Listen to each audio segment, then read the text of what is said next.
Bom dia, meus amados irmãos, a graça e a paz do nosso bondoso Deus, o amor do nosso Senhor e Salvador Jesus Cristo esteja em cada um de nós, hoje e sempre. Vamos dar continuidade à nossa lição bíblica diária. A lição dessa semana nós entramos no final, aqui na parte final do capítulo 10, quando o autor do livro de Hebreus começa a exortar aqueles, que estavam chegando para a fé cristã, para a fé no Cristo, no Filho de Deus, muitas vezes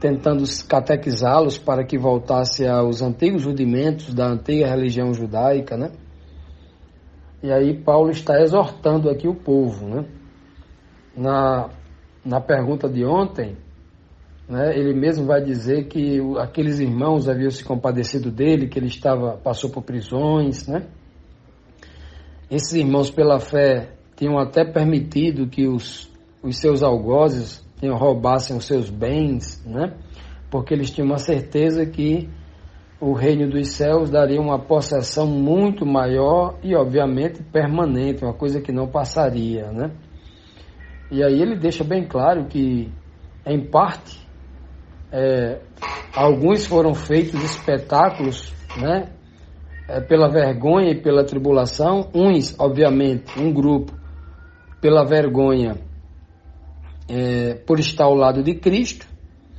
e aqueles lá do Antigo Testamento foram postos em vergonha por causa dos seus erros, São dois tipos de vergonha na Bíblia.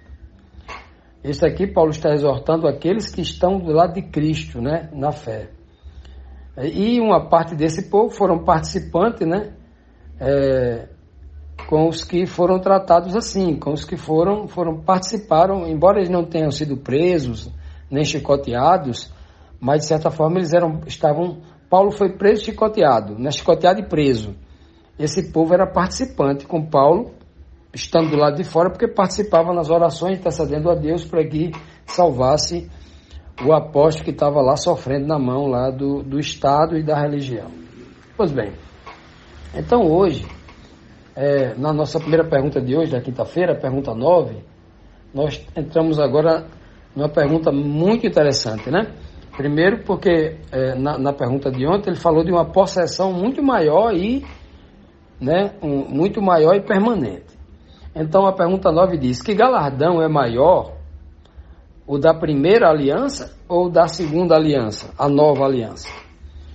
O versículo 35 do capítulo 10 diz assim: não rejeiteis, pois, a vossa confiança, ou a vossa perseverança, que tem grande e avultado galardão. Então, na nova aliança, ele recebeu aqui uma confiança, pela fé, pelo Espírito de Cristo. Eles receberam agora este poder que vem da fé, que muitas vezes Paulo vai chamar de esperança, de fé, de confiança, de poder. Então, foi recebido isso. Se esse povo recebeu, eles poderiam rejeitar esse poder que de Abraão até Malaquias, todos os profetas almejaram por isso, e eles estavam recebendo pelo dom do Espírito Santo dado a eles. Eles iriam rejeitar isso para voltar para aqueles antigos rudimentos, para as tradições e para os costumes que eram ensinados lá pelo sacerdócio levítico, por aquela religião tradicional que operava lá em Jerusalém, que Paulo chama tudo aquilo de antigos rudimentos. Só povo de uma mentalidade rudimentar que rejeitou o Cristo, rejeitou o enviado de Deus, o Messias, o ungido, para rejeitar o maior para ficar com o menor, rejeitar o perfeito, o original, para ficar com a sombra, rejeitar o original para ficar com o ritual, com o cerimonialismo. Ou seja, não tinha sentido, não tem sentido para o homem espiritual, não tem sentido à luz da palavra de Deus. Você trocar aquilo que traz o refrigério para a sua alma, que traz a certeza da fé, que traz poder ao homem, para ficar o homem vazio, um religioso vazio, né? Que satisfaz só a carne. Ah, como é bom ir para a igreja no dia de domingo. Eu prego lá e sou aplaudido, o povo gosta demais quando eu prego, porque eu sei pregar e o povo... Não é assim a maioria dos religiosos? Buscam isso. Olha, mas eu fui possuído ali pelo Espírito, eu pulei, eu fiz tanta coisa lá, foi bom demais. Ele achando que está no Espírito, estava satisfazendo a carne, né?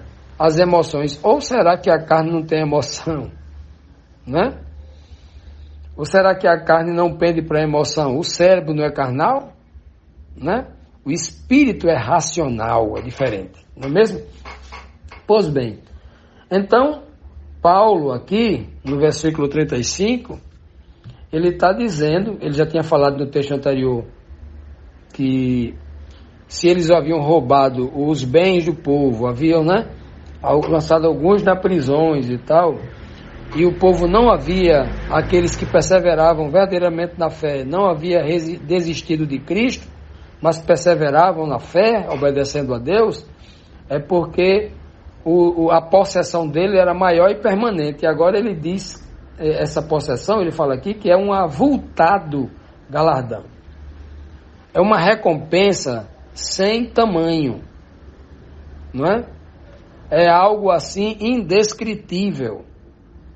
Paulo vai dizer, em uma de suas cartas, que eu conheço um homem que há 14 anos foi arrebatado em visão e foi levado ao terceiro céu. Eu não sei dizer se foi em visão, ele diz lá, né?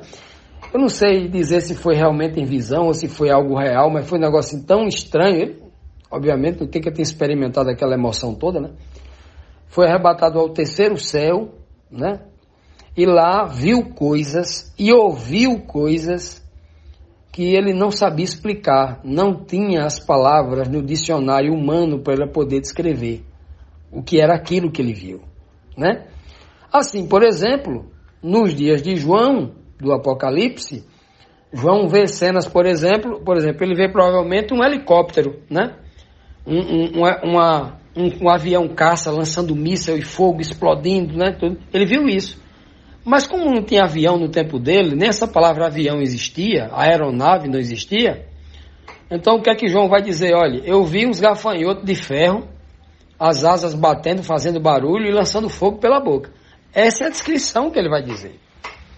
Agora imagine Paulo, naquele tempo, no tempo dele, não tinha nada de tecnologia. Agora imagine Paulo vendo eu hoje e você com o celular na mão, uma luz acesa, algo assim que na época dele, se abrisse o celular, o povo corria tudo com medo, né?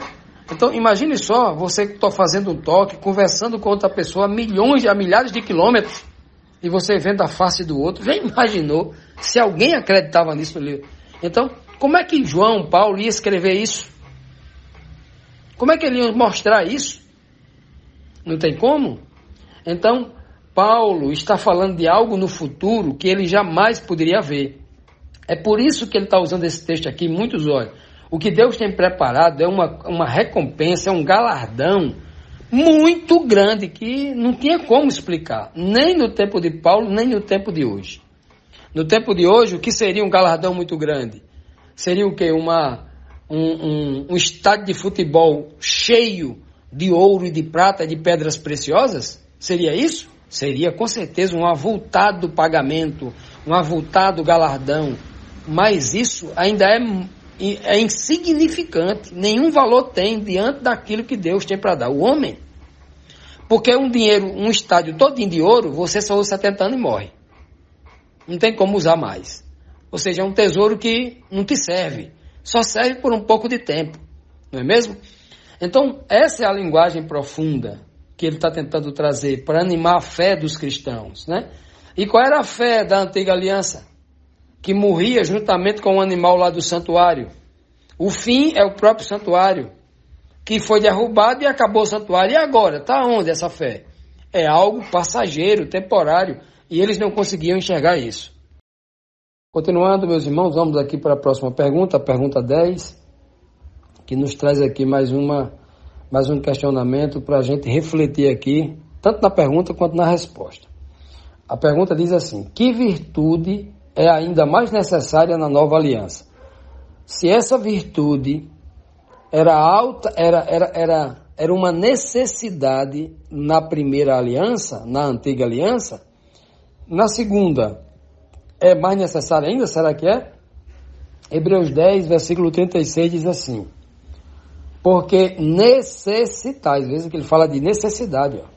É uma necessidade, porque necessitais de paciência, para que depois de haver desfeito a vontade de Deus, possais alcançar a promessa. Então, não é à toa que a paciência está dentro do fruto do Espírito, né? O fruto do Espírito, existe 9 virtudes lá dentro do fruto do Espírito, e uma delas é a paciência. E lá na carta de Pedro, né? Capítulo 1, versículo 7 ao... É 1 ou 2, 7 ao 9, não estou lembrado agora. Ele vai criar ali 7 passos, ou 7 degraus, até chegar no amor, que é o mais alto nível, é onde você atinge a estatura de Cristo. Ele começa dizendo, né? A fé do homem leva ele a uma virtude, depois da virtude vem a acho que é a perseverança, né? Depois vem a paciência, a piedade, a experiência, eu não estou lembrado bem aqui, né? Ao domínio próprio, depois ele fala da caridade, né? Ou da fraternidade, e por último ele fala do amor, o amor ágape, né? O amor que é um dom de Deus. Então, o tempo todo, a Bíblia, né, está nos apresentando que a igreja militante ela precisa seguir num processo de crescimento. Assim como Cristo cresceu no conhecimento e na graça, todo cristão precisa evoluir. A vida de militância dele é de crescimento, no conhecimento, e do conhecimento, tudo primeiro, a base de tudo vem o conhecimento. Conhecimento, depois a graça. O homem vai crescendo espiritualmente. Sem conhecimento não tem o segundo degrau não, né? Sempre assim. Então ele dá, olha, nós vamos precisar de paciência, diz o apóstolo Paulo, né? Porque depois que eu tomei conhecimento do que Deus quer da minha vida, né? Depois que eu começo a fazer a vontade de Deus, baseado no conhecimento que eu adquiri, eu sei qual é a vontade de Deus, agora eu tenho um conhecimento da vontade de Deus, agora eu comecei a praticar a vontade de Deus. Então ele está dizendo, depois de haveres praticado, feito a vontade de Deus, vocês possam alcançar a promessa. Veja que, depois do conhecimento da palavra de Deus, depois do conhecimento da verdade, você agora vai colocar em prática aquilo que você aprendeu da verdade. Depois de conhecer e colocar em prática, ainda tem que ter uma fase, a fase mais difícil. E é nessa fase que o homem tem que ter paciência. Porque nesse momento ele é provado, nesse momento ele é testado, né? Por isso que Paulo diz, depois que vocês conheceram a verdade e começaram a viver essa verdade em Cristo, vocês vão precisar de paciência. Paciência aqui, nesse contexto, também é sinônimo de perseverança. Ou seja, ser paciente e manter-se perseverante guardando a palavra de Deus. Andando em obediência. Paciente. Porque só assim vocês vão alcançar a promessa. Não pense que vocês vão alcançar uma promessa só porque tomou conhecimento. Agora eu conheço a verdade e já sou candidato à promessa. Não. Conhecer a verdade é o primeiro passo. Colocar em prática tudo aquilo que você está conhecendo da verdade é o segundo passo, né? Tão importante quanto o primeiro, ou mais importante do que o primeiro.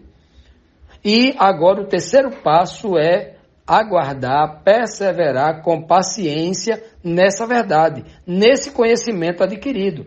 Continuar praticando.